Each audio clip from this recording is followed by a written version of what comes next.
নিলয় আলমগীর এবং জান্নাতুল সুমাইয়া হিমির অভিনীত বাঁচব না নাটকটি একটি রোমান্টিক কমেডি ঘরানো নাটক।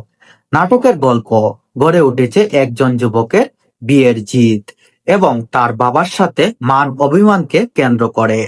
নিলয় আলমগীরের বাবা মাসুদ বাশার তাকে শর্ত দেন যে নিজের যোগ্যতায় কিছু করে দেখালে তবেই তার বিয়ে দিবে, বিয়ের কথা ভাববেন। এরই মাঝে হিমির সাথে নিলয়ের পরিচয় ও খুনসুটির গল্প এগিয়ে যায়। এখানেই নাটকটি দেখতে পারবেন।